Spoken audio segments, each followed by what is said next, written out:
jadi kita memang siapkan fasilitas ini dalam waktu singkat karena sebetulnya fasilitas kesehatan di kompleks ini sudah ada, yaitu sebetulnya adalah klinik utama rawat inap atau setara dengan rumah sakit kecil, kurang lebih 40 bed, 60 bed.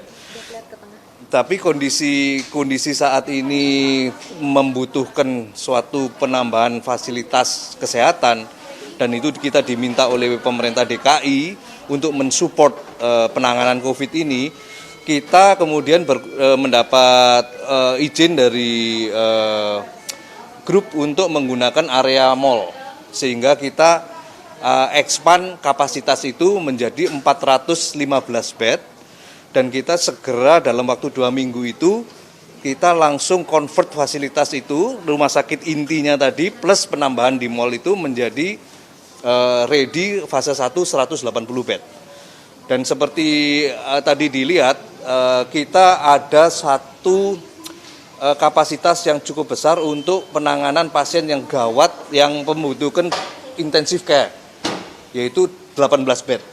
Ya, 18 bed dari total 180 bed tadi. Nah, ini kita sudah siap untuk melayani masyarakat, dan kita akan buka rumah sakit ini minggu depan, mungkin sekitar hari Selasa atau Rabu. Kita sudah siap melayani. Kalau Anda lihat tadi adalah semua persiapan itu baik fasilitasnya maupun tenaga medis dan perawatnya kita latih terus-menerus dengan APD full untuk menghadapi, untuk memberikan pelayanan ke masyarakat dengan pasien COVID ini. Oke, dan untuk polanya sendiri bagaimana nantinya untuk menerima pasien di sini? Apakah dari rujukan saja atau mungkin secara pribadi masyarakat bisa untuk melakukan cek COVID-19 di sini? Jadi prinsip ya, Siloam Hospital Group kita sudah mendedikasikan satu rumah sakit COVID di Kelapa II, Siloam Hospital Kelapa II di Karawaci, Tangerang. Dan ini yang ada di DKI itu juga kita dedikasikan, kita perbantukan, kita sediakan untuk masyarakat, untuk pemerintah DKI yang di Mampang ini. Jadi sistemnya adalah yang rujukan pasti itu sistemnya sudah pasti masuk. Tetapi kita akan coba menyaring ketat untuk orang yang datang on the spot nih.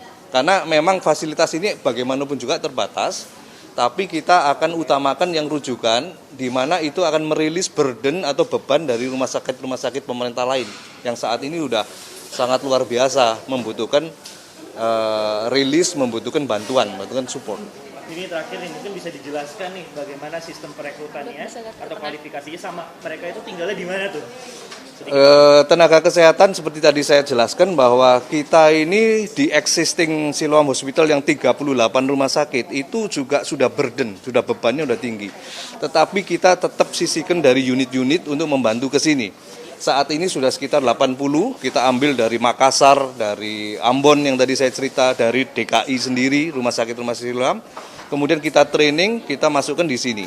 Kemudian mereka akan tinggal di asrama yang tadi dilihat di atas, sehingga mereka tidak commuting, tidak pergi pulang ke masyarakat. Jadi ini juga upaya untuk contain di satu tempat. Ya. Total tenaga kesehatan khusus untuk di rumah sakit ini berapa Pak Dokter? Sekarang ini sudah sekitar 80, di luar nanti ada dokter spesialis ahli paru, kemudian ahli intensivis, kemudian ada dokter-dokter umum, ada internis dan penyakit dalam dan sebagainya.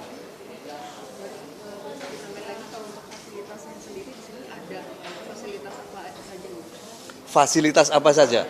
Jadi fasilitas kalau kita urut nih, dari tadi ada fasilitas trias, kemudian ada emergency tadi. Dari situ kita ada satu proses screening dengan mobile X-ray. Kalau kita curiganya besar sekali, orang yang dirujuk itu belum jelas tentang positif atau enggaknya, kita tadi ada CT scan. Ya. Nah, kalau ada temuan dari CT scan gambaran parunya itu ada gambaran GGO, maka kecurigaan itu makin besar sekali. Sehingga kita treat pasien itu dengan sangat hati-hati. Pasti ditunjang dari laboratorium, kemudian swab juga kita bisa ambil untuk kepastian. Swab itu kita kirimkan ke Litbangkes sekaligus ke tempat laboratorium kita juga.